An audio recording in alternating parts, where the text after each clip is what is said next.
Shalom, selamat pagi saudara-saudara. Hari yang luar biasa, saudara-saudara semua. Beberapa hari lalu kita memperingati hari kenaikan Tuhan Yesus Kristus. Ya saudara, jangan salah saudara, hari kenaikan Tuhan Yesus. Ya, karena banyak nama KW di luar sana. Ya, oke. Kenapa kita berbahagia saudara?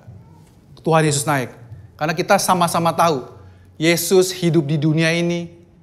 Yesus ditangkap, diadili, disalibkan, mati. Tapi bukan hanya sampai di situ saudara. Kita semua sama-sama tahu Yesus bangkit pada hari ketiga. Dan dia selama 40 hari menunjukkan dirinya kepada banyak saksi setelah kebangkitannya. Lalu dia naik ke surga yang kita peringati beberapa hari yang lalu. Saudara, Yesus yang kita punya adalah Yesus sejarah. Ya saudara. Yesus yang kita punya bukan Yesus rekaan manusia. Yesus yang kita punya tercatat pernah hidup di dunia ini. Kalau saudara mungkin ketemu di luar sana banyak orang yang meragukan. Apakah Kristus, Yesus itu benar-benar pernah ada? Saudara bisa mendapatkan informasi ini banyak bukan hanya dari orang Kristen. Orang Yahudi yang anti kekristenan mencatat tentang ini. Orang-orang Romawi juga mencatat tentang ini. Dan mereka juga mencatat semuanya bahwa Yesus yang namanya Yeshua HaMashiach ditangkap, disalibkan karena tuduhannya apa saudara? Mengaku dirinya sebagai raja orang Yahudi. Dan semua orang juga mencatat bahwa murid-muridnya sangat percaya bahwa dia sudah bangkit dan dia menunjukkan dirinya. Ya saudara, jadi Yesus itu mati, hidup, bangkit, bahkan naik ke surga disaksikan oleh banyak saksi. Bukan tidak ada saudara. Oke.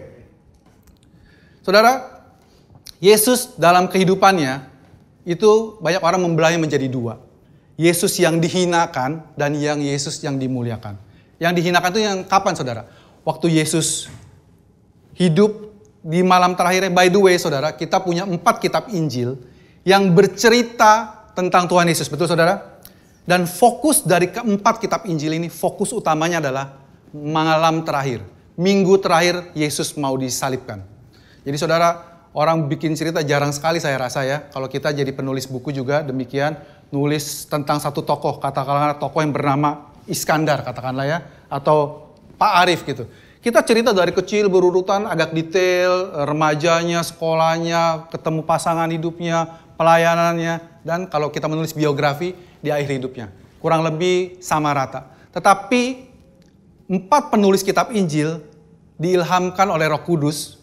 Dia fokusnya mereka adalah seminggu terakhir waktu Yesus mau diserahkan. Ya saudara. Jadi fokus dari Injil yang kita baca adalah waktu Yesus ditangkap, diadili, dipukulin. Ya saudara. Dan sama-sama semua mencatat kematiannya. Itu yang Yesus dihinakan. Ya saudara. Tapi mereka juga tidak berhenti di situ, puji Tuhan ya Alkitab kita ya saudara. Menceritakan tentang Yesus yang dimuliakan.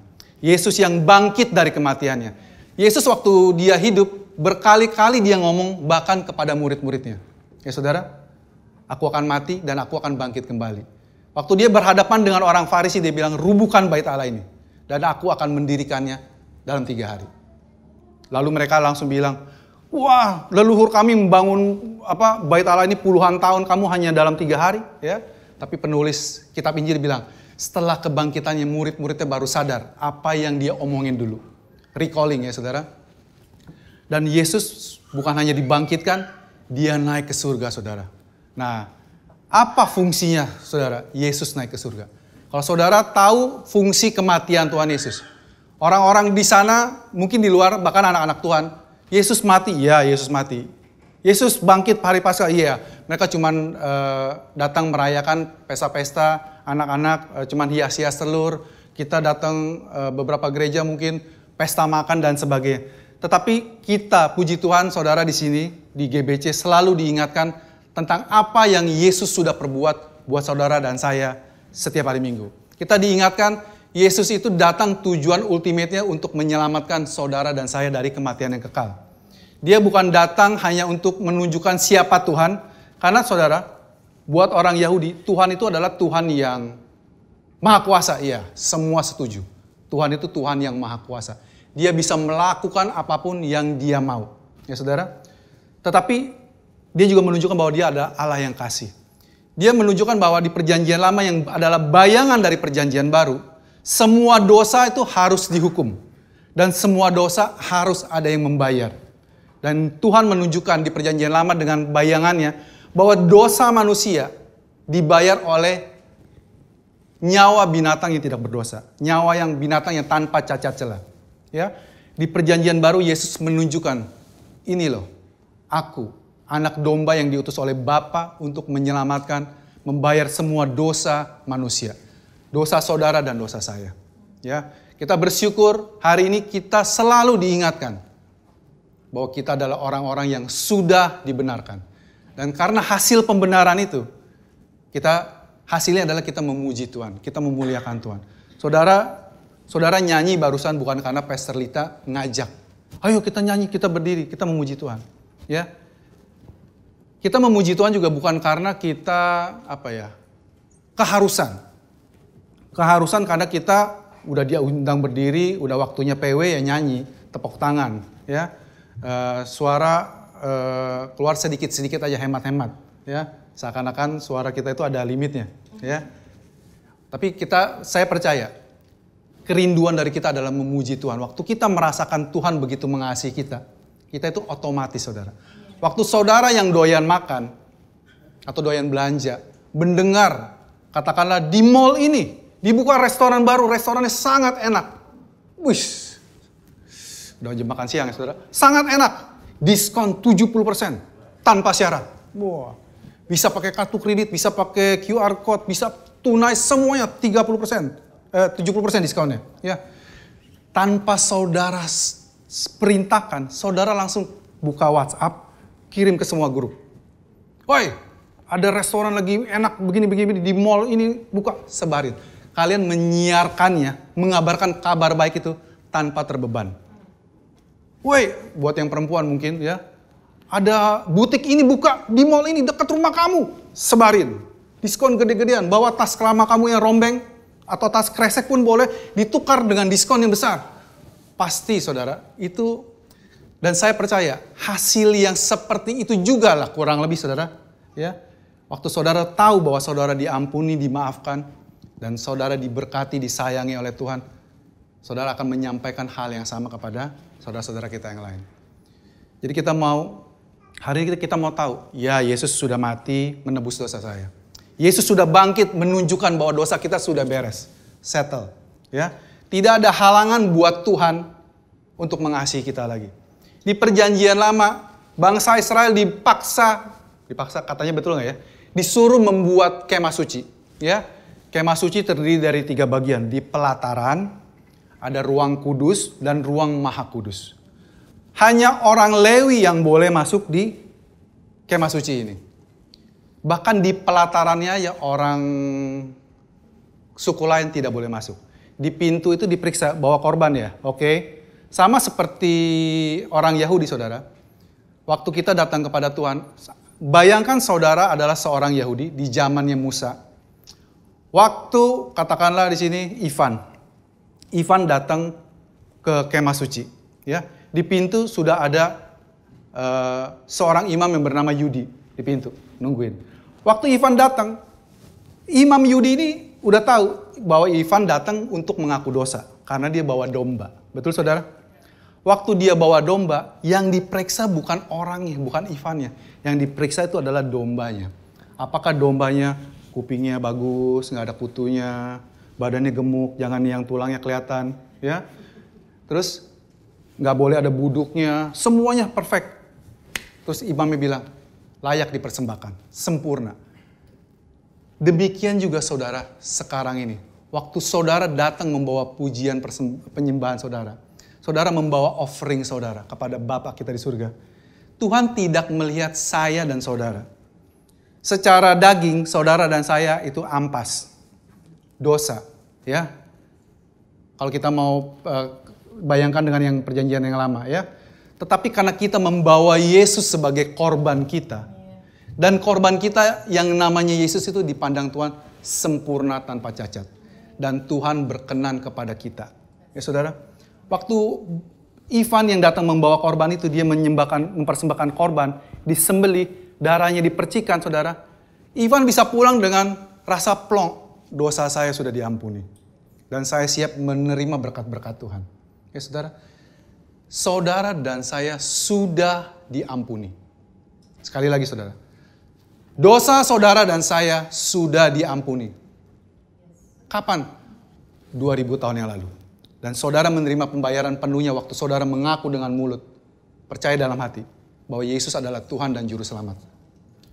Dosamu sudah diampuni. Ya, saudara. Dan waktu kita menghidupi kehidupan yang sekarang ini saudara, kita masih suka jatuh. Yes, karena kita masih hidup di dalam daging kita. Satu-satunya hal yang masih menunggu kesempurnaan itu adalah penebusan tubuh kita ini saudara. Waktu nanti trompet disangkakala dibunyikan, Yesus datang kembali menjemput kita semua yang masih hidup, yang percaya kepada Dia, semua akan diangkat. Saat itu kita menerima tubuh yang baru. Saat itu kita tidak punya kelemahan secara tubuh lagi. Saat itu kita nggak bisa tidur waktu kita lagi dengar khotbah. Saat itu kita tidak bisa capek kalau lagi baca firman Tuhan. Ya, saudara, sekarang ini kita masih mengalaminya. Saya ngalaminya, saudara. Saudara mungkin nggak, saya ngalaminnya. Ya, saya masih suka jemu, suka bosen, suka males ya saudara. Itu saya. Tapi puji Tuhan akan pengharapan itu. Dan waktu Yesus naik ke surga, Dia menunjukkan diri kepada murid-muridnya. Dan sebelum Dia pergi, Dia berpesan, kalian jangan kemana-mana. Ya, waktu Dia mau naik ke surga, Dia juga bilang begitu. Kalian tunggu di Yerusalem, karena aku akan mengutus Roh Kudus akan dicurahkan. Ya, waktu Dia naik ke surga, Dia disaksikan. Dan apa fungsi, apa keuntungan buat kita, saudara, kenaikan Tuhan Yesus ini? Yang pertama adalah saudara,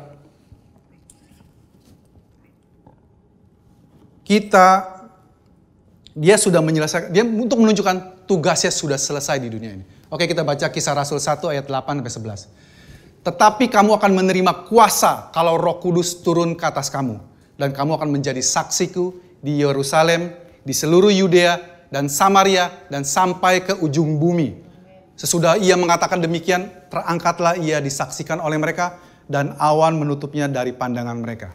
Lanjut, ketika mereka sedang menatap ke langit waktu Ia naik itu, tiba-tiba berdirilah dua orang yang berpakaian putih dekat mereka, dan berkata kepada mereka, hai orang-orang Galilea, mengapakah kamu berdiri melihat ke langit?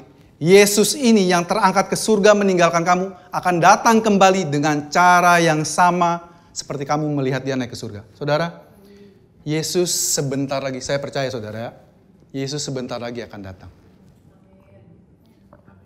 Di masanya kita ini, paling gak di masa anak-anak kita, Yesus akan segera datang. Ya saudara. Dan waktu Yesus terangkat, Yesus memberikan perintah. Pergilah mulai dari apa? Yerusalem, ke Yudea, Samaria, sampai ke ujung bumi. Saudara, menurut hukum Taurat, kalau ada seseorang yang disalib, dihukum mati, saudara, kota yang paling terdekat adalah kota yang diperhitungkan kesalahannya. Istilahnya kota itu yang menanggung dosa orang yang dihukum mati ini. Dan waktu Yesus disalib di Kalvari, di Golgota, kota yang paling dekat adalah Yerusalem. Kota suci, ya saudara. Sampai sekarang dia masih menjadi kota suci, ya saudara. Dan Yerusalem, Tuhan kasih grace, Tuhan kasih karunia, disebutkan pertama kali. Engkau mengabarkan Injil mulai dari kota yang terkutuk ini sebenarnya. Ya, mulai dari sini sampai, bahkan disebut sampai ke Samaria, saudara. Samaria itu, kalau kita tahu, Samaria itu musuhnya bangsa Yahudi.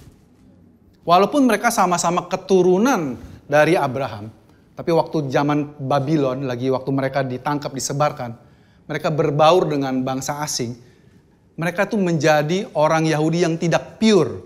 Ya, kalau kalian baca Harry Potter, dia ini kayak Hermione, ya, half blood.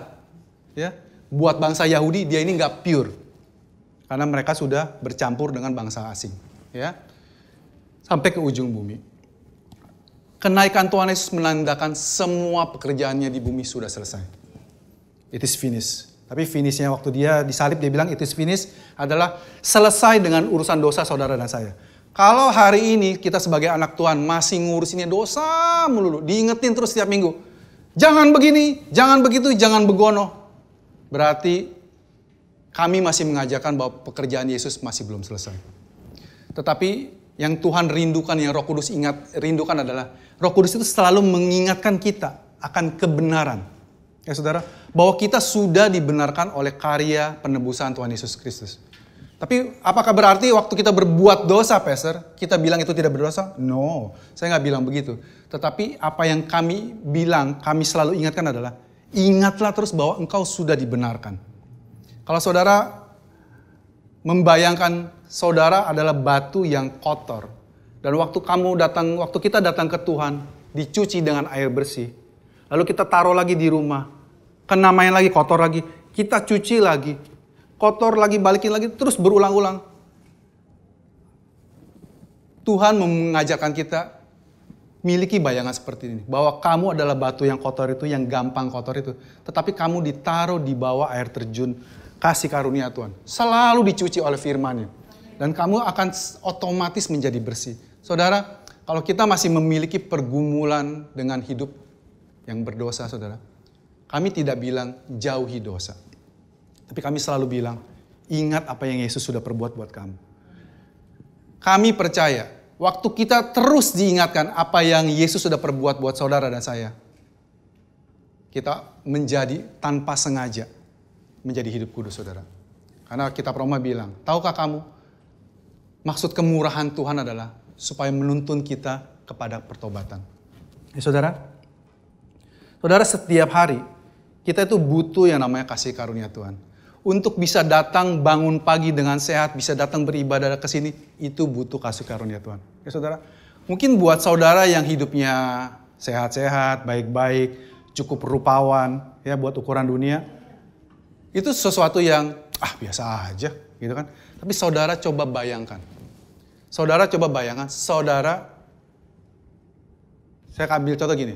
Ada seorang perempuan, tingginya 170 cm, beratnya sekitar 50 kg, rambutnya pirang, pakai tangan buntung di sini ya, bukan di sini ya, di sini tangan buntung. Terus bannya kempes mobil, naik mobil bannya kempes, berhenti. Waktu dia mau ganti ban, dengan kukunya habis dimanikir, nggak bisa buka ban. Lalu dia berhenti dengan pose indahnya, dia manggil orang begini. Itu dalam sekejap, saudara. Semua mobil, motor bisa berhenti. Ya. Tetapi, saudara bayangkan lagi, kalau ada seseorang yang penampilannya kelihatan tidak menarik buat dunia. Mobilnya tidak menarik, penampilan tidak menarik, bajunya pun baju rumahan mungkin ya. Waktu bannya kempes, sampai Maranatha dia begini mungkin gak ada yang datang, berhenti. Saudara bisa bayangin gak? Jadi kalau saudara ngerti, orang kaya gini tuh yang ngerti kasih karunia, saudara. Begitu dia begini, ada yang berhenti loh nolongin, bukan dia bilang, terima kasih Tuhan Yesus. Tapi buat yang cantik, emang harus sih begini katanya. Emang dunia itu bergerak seperti gini. Saudara paham ya? Dunia memang bergerak seperti gitu. Tapi buat kita, itulah kenapa buat saya pribadi, saudara, kasih karunia Tuhan itu sangat efek buat saya. Amin. Karena saya tahu, saudara, hidup saya itu nggak layak. Saya rasa itulah kenapa Paulus juga menjadi rasul yang luar biasa. Saudara, kalau secara manusia, saudara, Rasul Paulus itu kurangnya apa? Dia itu orang pinter, diajarin sama guru yang luar biasa, dia orang Farisi yang taat. Secara agamawi itu dia luar biasa banget dah. Ya, dia bukan orang susah, dia punya warga negara Romawi yang which is zaman dulu itu kayak sekarang kita punya green card.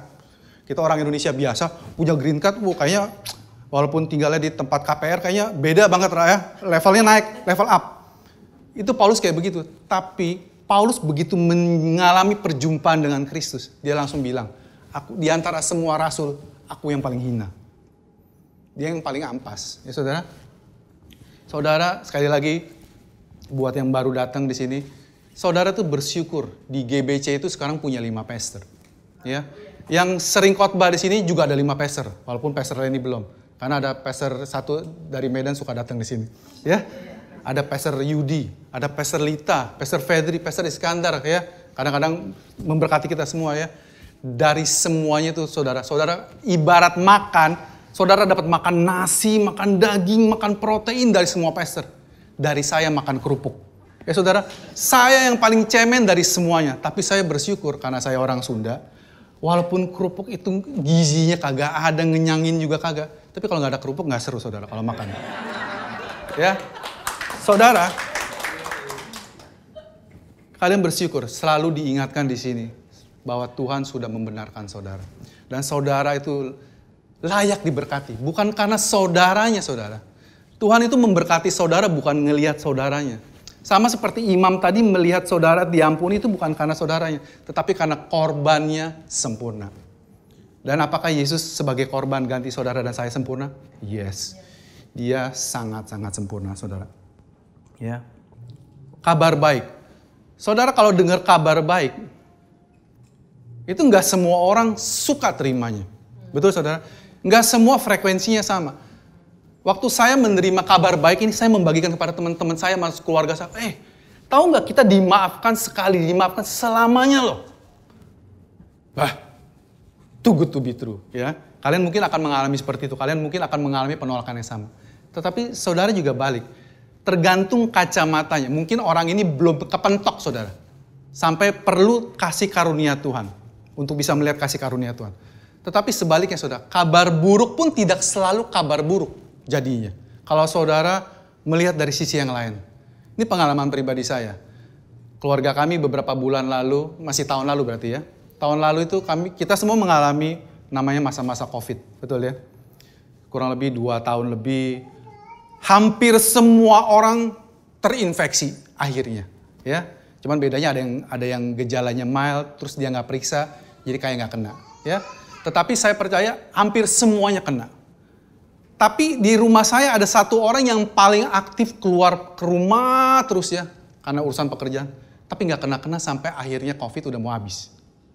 Istri saya. Jadi suatu hari saya telepon mama saya. Saya bilang begini. "Mah, Lucia positif." Dia bilang gitu. Terus saya bilang, "Mah, positif COVID." Haleluya kata dia. Saudara bayangkan orang kena positif COVID dibilang haleluya. Mungkin saudara nggak ngerti kalau yang nggak kenal saya. Saya sudah punya 3 anak. Ya. Jadi buat orang lain kalau saya punya anak lagi. Oh my God. Itu bukan kabar baik. Kalau buat orang yang tidak punya anak atau merindukan anak, itu adalah kabar gembira.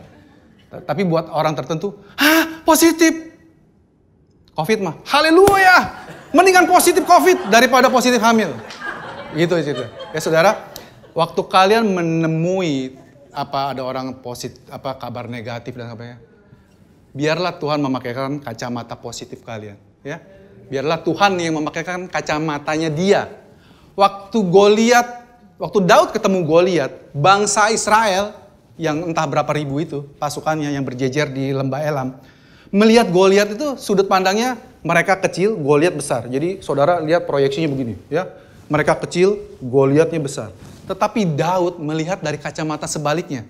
Dia melihat dari kacamata Tuhan yang besar, melihat bumi yang kayak debu. Goliat itu ya ilah, kutunya kutu. Ya, jadi Daud melihat Goliat itu kecil, bukan karena dianya, tetapi karena Tuhannya itu besar sekali. Biarlah kita setiap menghadapi tantangan dalam hidup kita, apakah itu kesehatan, hubungan, keuangan, pekerjaan, cita-cita, rencana masa depan, yang mau nikah mungkin, yang mau punya anak dan sebagainya. Melihat pakai kacamata Tuhan. Biarlah Roh Kudus melihat semuanya. Saudara akan ditenangkan. Waktu saudara tahu itu bahwa Tuhan melihat hidup kita itu sudah di-take care semuanya. Yang terbaik dari surga itu adalah Tuhan Yesus. Dan Bapa sudah menyerahkannya kepada kita. Kalau yang dari the best in heaven sudah diberikan kepada kita, masakah kesehatan, keuangan, hubungan, itu tidak dia limpahkan buat kita, saudara-saudara? Mari kita berpikiran, adu pikiran. Ya saudara, Tuhan sudah memberikan yang terbesar. Tidak ada yang dia tahan buat kita. Jadi saudara, walaupun keadaannya mungkin kelihatannya mustahil buat kita. Apakah itu? Saya nggak tahu tantangan saudara. Percaya Tuhan sanggup mau, dan kabar baiknya dia mau saudara. Dia pasti sanggup. Kalau saya tanya saudara satu persatu pasti tanya, apakah Tuhan sanggup memulihkan kamu? Apakah Tuhan sanggup menjawab doa kamu? Saya percaya semua akan bilang, sanggup. Cuman pertanyaannya dalam hati kita, tapi apakah Tuhan mau? Kabar baiknya, dia mau saudara. Terus saudara, minta sama Tuhan. Dan kita seperti Pastor Yudi ingatkan minggu lalu, kita tuh jangan, kita mesti cuci otak saudara. Kita keluarin otak kita, dicuci dengan firman Tuhan, kembalikan lagi. Ya. Kita mungkin pernah dengar pengajaran, jangan minta terus sama Tuhan, woi Kristen gembel, minta melulu. Minta, terus ngemis terus. Dan saudara sudah 3 minggu ini juga dicuci terus sama Pastor Yudi. Dan nyanyikan lagu Yabes, betul saudara? Dan kita percaya saudara, Tuhan itu nggak membuat 2 ayat di 1 Tawarim 4 ayat 9-10 itu untuk menu-menuin Alkitab. Cuma 2 ayat juga. Ya. Karena nggak ujuk-ujuk dia bilang, Yabes lebih dimuliakan dari saudara-saudaranya. Dan waktu dia minta, nggak ada tuh dia bilang, Tuhan berkatilah keluarga saya dengan lapang kemahnya. Berkatilah RW sebelah sono dengan makanan secukupnya. Enggak, dia bilang aku. Dan Tuhan mengabulkannya. Saudara, Yabes yang di perjanjian lama yang artinya sakit, pain, menerimanya. Terlebih lagi saudara dan saya saat ini. Karena Yabes waktu itu Yesus belum mati buat dia waktu itu ya saudara. Tapi sekarang kita sudah sama-sama tahu Yesus sudah mati buat saudara dan saya. Terus apa lagi saudara? Selain tugasnya sudah selesai saudara. Dia menjadi imam besar kita. Seperti saudara tahu, di perjanjian lama ada 2 peran tokoh yang penting dalam hidupnya orang Yahudi. Yaitu satu adalah nabi dan satu adalah imam. Nabi itu adalah orang yang Tuhan tugaskan untuk menyampaikan perintahnya. Perpanjangan tangan dari Tuhan. Karena manusia zamannya mereka itu nggak bisa ketemu Tuhan langsung. Kalau ketemu Tuhan langsung mati. Jadi Tuhan ngomong melalui nabi, nabi ngomong kepada umat. Biasanya teguran, biasanya perintah. Biasanya nggak enak kalau ketemu nabi. Saudara zaman dulu ketemu nabi mungkin lari, menjauh. Ya saudara, waktu Musa terima 2 loh batu, turun dari gunung Sinai, mukanya bercahaya. Saudara bisa baca di kitab Keluaran. Dan semua bangsa Israel lari menjauh dari dia. Aneh ya saudara. Kalau kita sekarang ketemu, zaman sekarang nih, saudara bawa handphone. Ada orang jalan di jalan raya, mukanya bersinar. Saudara pasti mendekat. Live. Ya, langsung saudara. Tapi waktu bangsa Israel melihat muka Musa bercahaya, mereka malah lari menjauh. Kenapa? Ada glory, ada kemuliaan Tuhan yang pure, yang seakan-akan menunjuk kepada mereka semua. You are guilty. Kamu mati, mestinya mati. Kamu gak kudus, kamu mestinya mati. Mereka semua lari. Tetapi waktu Yesus turun dari gunung kemuliaan, waktu dia turun, semua orang mendekat kepada dia. Kalau dilihat-lihat Alkitab itu penuh rahasia saudara. Yang kalau kita baca sekilas ya mungkin kita, tapi waktu kita disandingkan begini, kita baru melihat betapa perbedaan antara perjanjian lama dengan perjanjian baru yang Tuhan Yesus berikan buat kita. Kemuliaannya Tuhan Yesus menarik pendosa untuk datang kepada dia. Kebaikannya membuat kita tertarik mendekat kepada Yesus. Kalau dulu, sebelum saya mendengar kebaikan Tuhan, saya hari Minggu itu datang dengan gemetar. Karena berapa kali kalau di mimbar, pembicaranya berkhotbah dengan berapi-api. Jangan harap! Kita semua menggelegar, tapi pulang seger. Kayaknya gimana? Semangat gitu. Ada. Padahal kalau jujur, saya mau mati. Maksudnya, saya kapok ke gereja lagi. Karena setiap ke gereja diingetin bahwa kita nggak bakalan masuk surga. Lucu ya? Saudara bersyukur kalau saudara nggak pernah ngalamin. Saudara perlu bersyukur kalau saudara lahir baru dan langsung bergereja di tempat seperti GBC ini. Ya saudara, karena banyak di luar sana yang setiap minggu masih diingatkan. Apa bunyi hukum keempat? Apa bunyi hukum kelima? Ada yang hafal urutannya misalnya. Ya saudara, apa fungsi imam besar saudara? Tadi kita tahu nabi perpanjangan. Nah, imam besar itu adalah kebalikannya dari nabi. Imam besar adalah perwakilan rakyat menghadap kepada Tuhan. Dan imam besar adalah orang yang menggandengkan tangan antara Tuhan yang kudus dengan manusia yang berdosa. Di zaman perjanjian lama, orang yang membunuh dengan tidak sengaja boleh lari ke kota perlindungan terdekat. Ya saudara, jadi Musa diperintahkan Tuhan untuk membuat 6 kota di tempat-tempat yang terpencar, 3 di sebelah kirinya Sungai Yordan, 3 di sebelah kanannya Sungai Yordan. Dan semuanya tempat yang strategis. Kalau sekarang kita di Pulau Jawa, katakanlah di Jakarta ada, di Bandung ada, di Jogja ada, di Semarang ada, di Surabaya ada. Siapa yang bersalah lari ke kota terdekat untuk tinggal di kota itu, maka kamu akan aman. Ya saudara? Saudara bayangkan hukum yang Tuhan kasih kepada bangsa Israel yang merupakan adalah bayangan dari yang akan datang. Jadi kalau saudara di perjanjian lama lagi tebang pohon pakai kapak, lagi kapak begini, tiba-tiba mata kapaknya mental, kena kepala orang, bocor, mati. Kita tidak sengaja membunuh dia, betul? Tetapi menurut hukum Taurat, kita ini berhutang darah sama keluarganya. Keluarganya boleh membunuh kita tanpa dihukum. Saudara ngerti? Kita membunuh dengan tidak sengaja, bukan sengaja nih lewat buat tikam nih. Bukan, ini pembunuhan tidak sengaja. Ya, pembunuhan tidak sengaja itu Tuhan membuat hukum yang dimana orang ini boleh lari ke kota terdekat sebelum keluarganya tahu, sebelum keluarganya emosi, ya ngejar dia. Karena kalau dia dibunuh, nggak salah. Dia lari ke kota terdekat, dia berlindung di kota itu. Dan by the way, kota perlindungan itu dikelola oleh orang Lewi. Dan orang ini boleh tinggal di kota itu sampai imam besar saat itu mati. Orang Israel punya banyak imam. Imam itu dari bangsa Lewi ya, suku Lewi. Tapi hanya satu yang jadi imam besar. Jadi ada banyak pengerja di gereja di seluruh Indonesia, di seluruh Pulau Jawa ceritanya. Tetapi hanya satu imam besar. Kepala asyirnya, kepala pengerjanya, kepala pelayannya. Cuma satu, yaitu hanya dari orang keturunan Harun. Jadi bukan orang sembarangan Lewi. Jadi kalau imam besarnya katakanlah waktu itu umurnya 70. Dan dia di umur 80 tahun mati, orang ini hanya aman 10 tahun di kota perlindungan. Karena begitu orang imam besarnya mati, digantikan anaknya, dia harus keluar dari kota perlindungan itu. Dan bisa ditungguin sama keluarga yang masih dendam. Saudara paham? Jadi keselamatan di perjanjian lama seakan-akan tidak aman. Karena dia masih bisa dibunuh sama keluarganya itu. Saudara paham ya? Tetapi sekarang kitab Ibrani menyatakan Yesus adalah imam besar kita. Ibrani 4 bilang. Karena kita sekarang mempunyai imam besar agung. Bukan hanya imam besar saudara. Ditambahin lagi great high priest.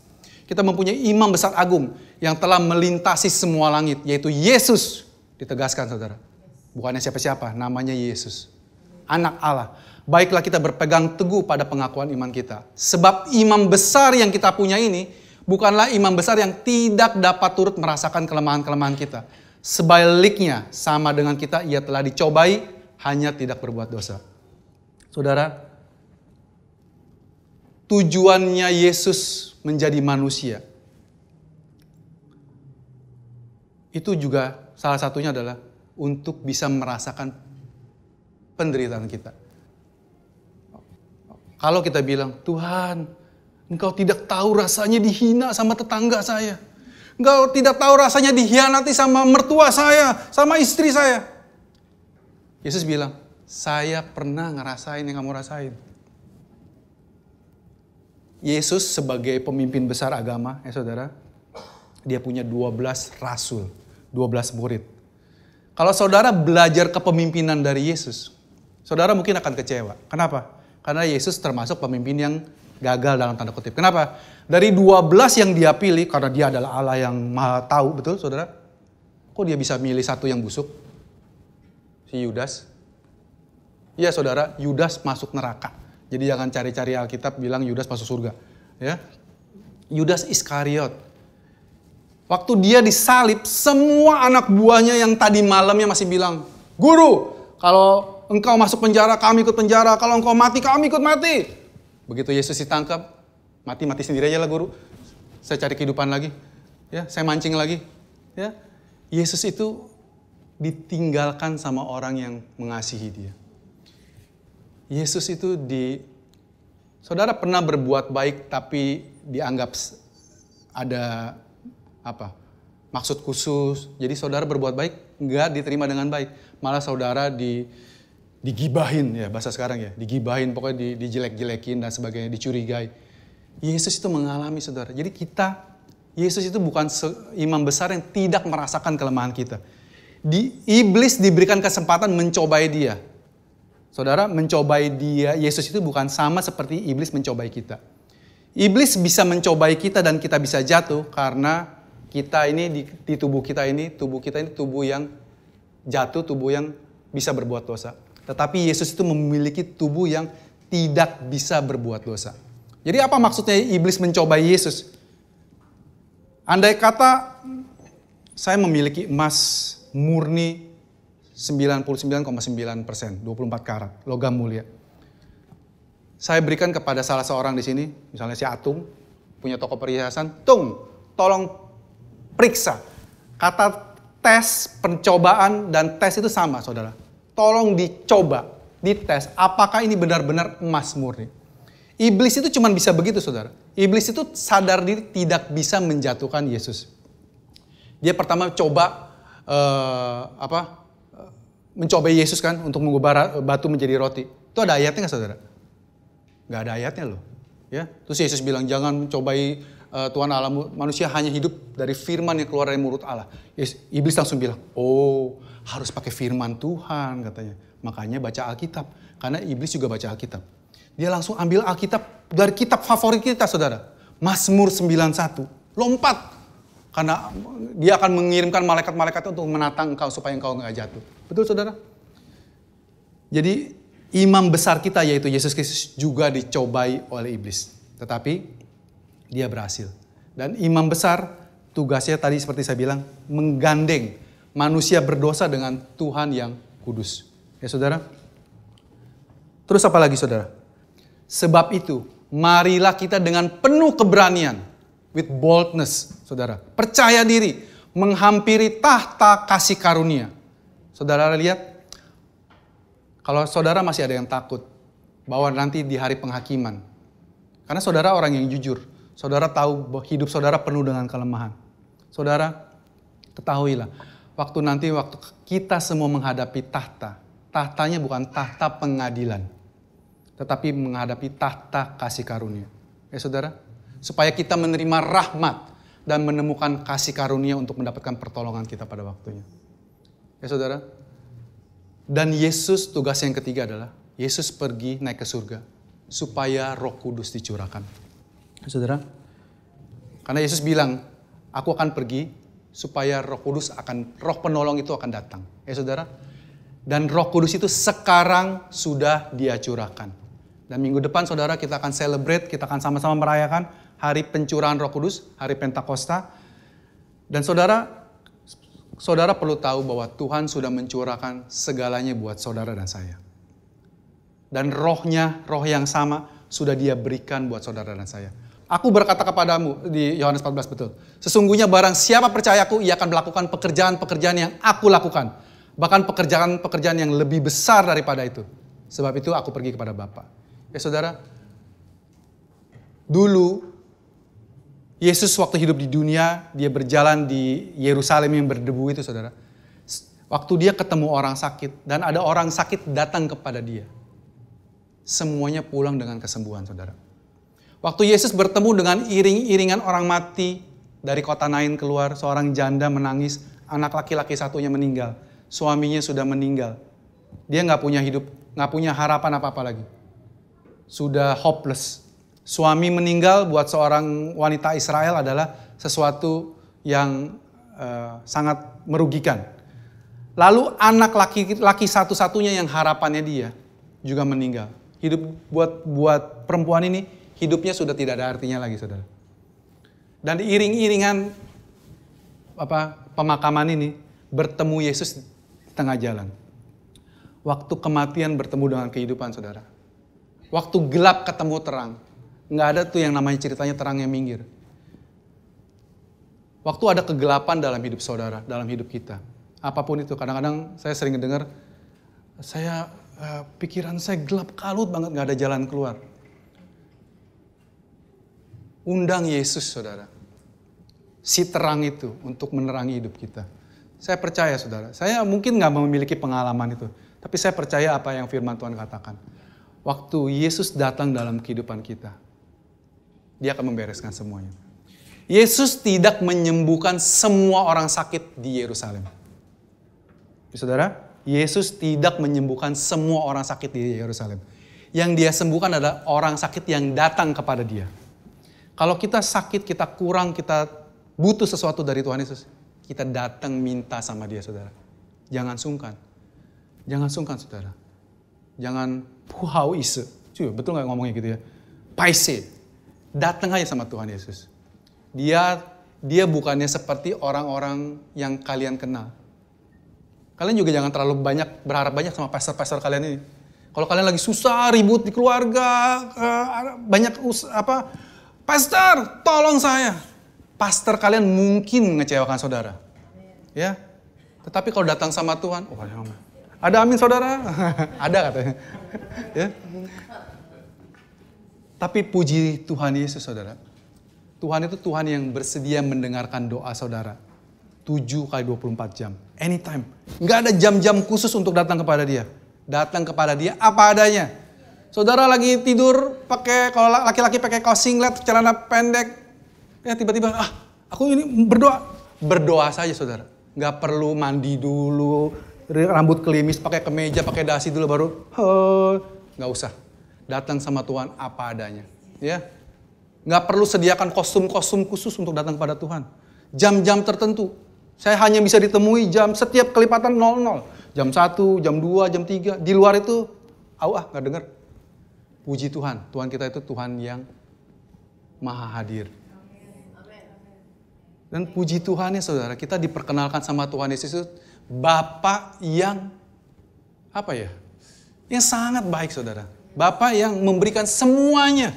Dia nggak pakai tantangan buat saudara dan saya, saudara. Ya. Terus dan dia pergi dengan janji, aku akan datang kembali menjemput saudara dan saya.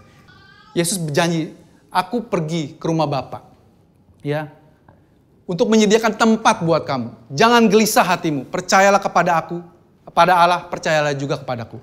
Di rumah Bapakku banyak tempat tinggal. Jika tidak demikian, tentu aku mengatakannya kepadamu. Saudara, Yesus itu banyak orang bilang dia nabi. By the way, nabi itu tidak boleh berbohong. Ya, kalau dia berbohong bukan nabi palsu. Yesus bilang di rumah Bapakku banyak tempat tinggal, dan it's true, saudara. Ya, sebab aku pergi ke situ untuk menyediakan tempat bagi kamu. Haleluya, saudara. Ya, sebab apabila aku telah pergi ke situ, dia sudah pergi belum, saudara? Sudah, dan telah menyediakan tempat bagimu. Aku akan datang kembali dan membawa kamu ke tempatku, supaya di mana tempat aku berada, di situ pun kamu berada. Saudara mungkin pernah dengar saya sharing ini. Budaya orang Yahudi, saudara, itu kayak beberapa suku di Indonesia. Di zaman dulu, di mana tanah masih gede. Katakanlah orang Betawi ya. Orang Betawi punya tanah katakanlah 1 hektar. Dia punya rumahnya cuma ukuran 10 kali 20. Ya, tanahnya banyakan kebunnya. Waktu babenya mau ngawinin anaknya, ya, anak itu kalau udah nikah, dibikinin rumah di sebelahnya. Jadi tetangganya sama dia. Waktu dia lagi bangun rumah, hanya bapaknya yang tahu kapan rumahnya jadi. Anaknya ini, waktu mau menjemput calon pengantinnya, begitu rumahnya selesai. Untuk itulah, Yesus sering ngomong tentang, Yesus selalu memperumpamakan bahwa Yesus mencari mempelai perempuan. Betul? Saudara, laki-laki dan perempuan adalah mempelai Kristus. Calon pengantin Kristus. Yesus sedang mempersiapkan tempat di rumah Bapa. Begitu rumahnya siap, dia segera datang, saudara. Kalau dia masih belum datang, saya menganggapnya dia lagi bikin rumah. Buat rumah saya belum jadi. Karena rumah saya permintaannya banyak. Rumah saya mesti begini, mesti begitu. Apalagi rumahnya Pastor Lita. Maunya banyak. Ya. Ya, saudara. Kita bersyukur dia berjanji akan kembali menyediakan tempat buat saudara dan saya. Ya. Karena dia rindu, saudara. Di mana aku berada, di situ pun kamu berada. Ya, saudara. Terus, tadi waktu kita dijanjikan kita akan melakukan pekerjaan yang lebih besar daripada Tuhan Yesus. Saudara ingat satu cerita di Perjanjian Lama, di mana seorang hamba memiliki kuasa yang lebih besar daripada Tuhannya, dan sama-sama melihat dia naik ke surga? Elia dan Elisa. Waktu Elisa tahu gurunya mau naik ke surga, dia ngintilin terus. Elia berusaha menjauh. Kamu ke sono aja. Oh enggak, saya nggak mau. Bahkan orang-orang di luar sana sudah tahu. Kamu tahu nggak? Guru kamu mau dibawa naik loh. Aku sudah tahu, kata dia. Ya, singkat cerita, akhirnya Elisa minta sama Elia.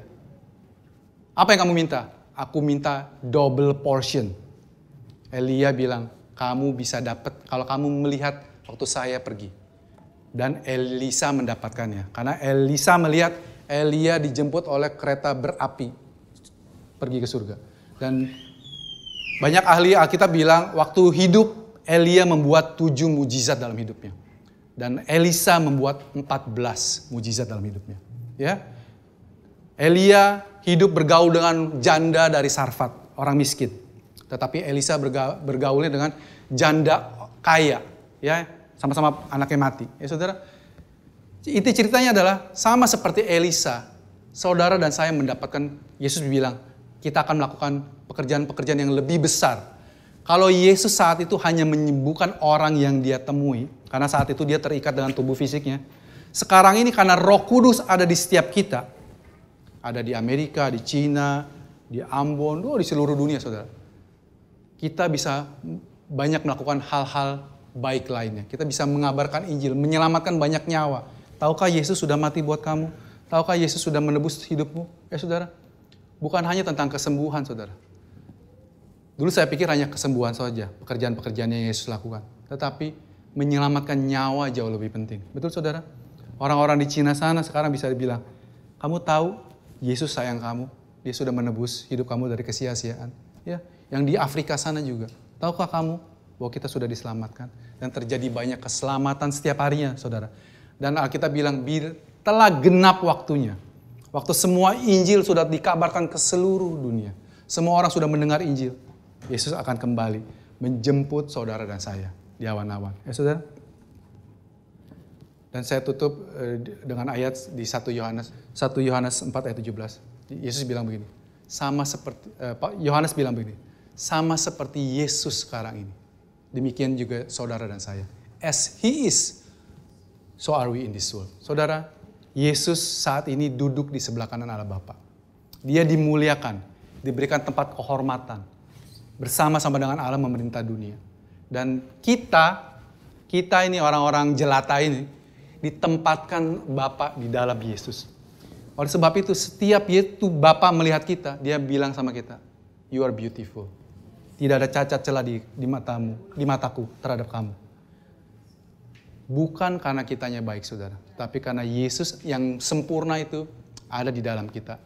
Dan Tuhan bisa melihat itu dengan sempurna. Ya saudara, setiap hari saudara ingatkan diri saudara bahwa Yesus sudah bekerja dengan sempurna menebus hidup saya yang sia-sia. Dan sekarang saya dipandang benar di mata Tuhan kita. Saya undang tim musik untuk datang. Kita mau terima perjamuan kudus, saudara.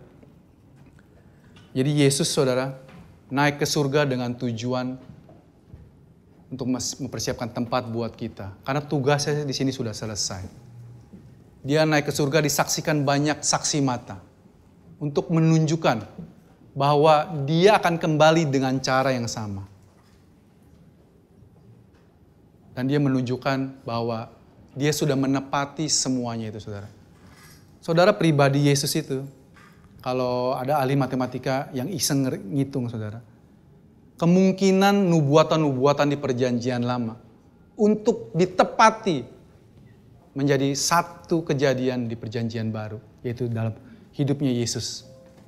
Itu perlu 10 pangkat sekian yang which is namanya udah impossible banget. Bukan hampir tidak mungkin. Tidak mungkin. Bahkan lebih, tapi ini terjadi dalam diri Yesus.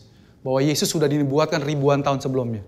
Bahwa ada seorang kelahiran dari seorang perawan suci. Hidupnya akan berada dalam penjajahan, dalam penyiksaan, tetapi dia akan mati, dia akan melakukan banyak kesembuhan, banyak mujizat dan sebagainya. Semuanya tergenapi, saudara. Hanya di dalam diri Yesus Kristus. Terima kasih Tuhan Yesus. Haleluya. Pada malam sebelum ia diserahkan, Dia membagikan roti kepada murid-muridnya dan berkata, inilah tubuhku yang diserahkan bagi kamu. Saat ini saudara, tubuhnya sudah diserahkan buat saudara dan saya. Tubuhnya yang mulus, yang tidak ada dosa. Tidak ada pikiran dosa terlintas dalam pikiran dia. Dan dia yang tidak mengenal dosa dibuat menjadi dosa oleh karena kita. Supaya kita dibenarkan oleh Allah. Tubuhnya yang sehat sempurna, disiksa, dihancurkan, disakiti. Supaya kita yang sakit, kita disembuhkan, dipulihkan. Kepalanya ditusuk duri, supaya kita ditebus dari stres ketakutan kita. Dia yang sangat baik dikelilingi dengan orang-orang yang mengasihi dia, ditinggalkan. Supaya saudara dan saya selalu dikelilingi orang-orang yang menguatkan kita, mengasihi kita, menerima kita. Semua hal yang jelek yang dia terima pada hari itu, waktu dia disalib, kita menerima kebalikannya. Saudara, mari kita angkat tubuh Kristus. Terima kasih Tuhan Yesus. Buat tubuhmu yang sudah diserahkan, dihancurkan buat kami Tuhan. Kami menerima kesembuhan, pemulihan, berkat-berkat, hubungan yang baik, semua yang baik Tuhan. Karena Engkau sudah menerima yang buruk, gantikan kami. Kami mengucap syukur Tuhan, kami menghargai semua yang Engkau sudah lakukan bagi kami. Kami terima dengan penuh ucapan syukur di dalam nama Tuhan Yesus. Mari kita makan saudara-saudara.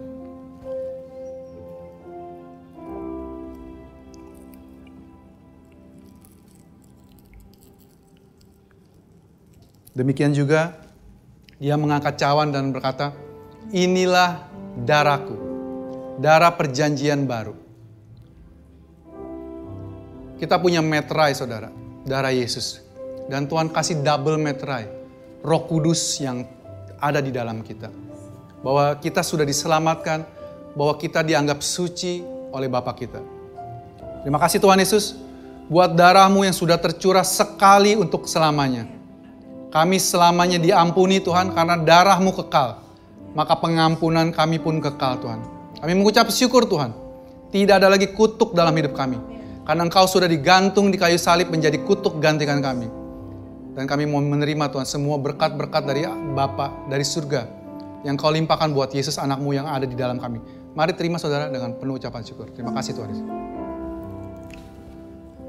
Terima kasih Tuhan Yesus. Buat tubuh-Mu, buat darah-Mu yang sudah bersatu dengan tubuh dan darah kami. Engkau di dalam kami Tuhan dan kami di dalam Engkau. Kami mengucap syukur Tuhan, Kau Allah yang sangat mengasihi kami. Dan saat ini saya mengundang buat teman-teman di luar sana yang belum pernah menerima Tuhan Yesus sebagai Tuhan dan Juru Selamat pribadi dalam hidupmu. Dia sudah mati buat dosa-dosamu. Tidak ada pribadi di dunia ini yang melebihi pribadi Yesus waktu dia hidup. Sungguh sangat mudah jatuh cinta kepada dia. Terima pengampunan darinya. Ucapkan dengan bibirmu, berkata dalam hatimu bahwa Yesus adalah Tuhan dan Juru Selamat. Mari masuk.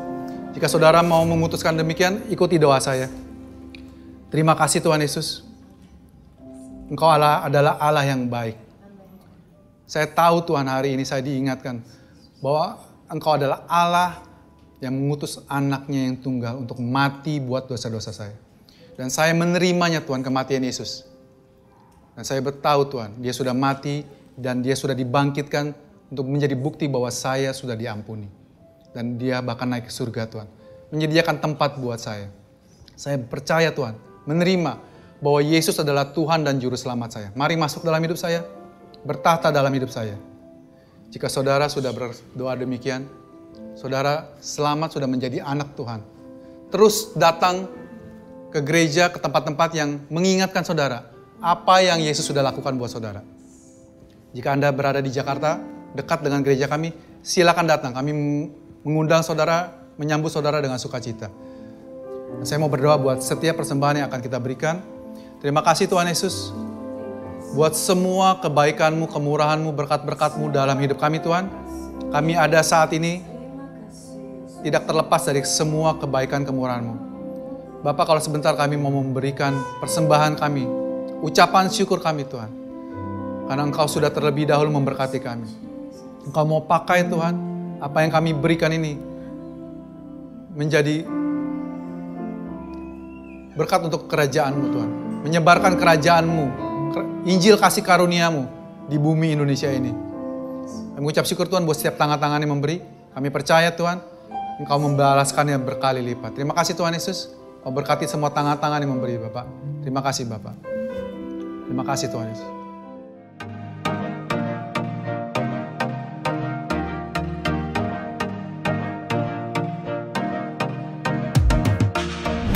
Terima kasih untuk saudara sekalian yang telah mengikuti ibadah GBC Jakarta bersama kami.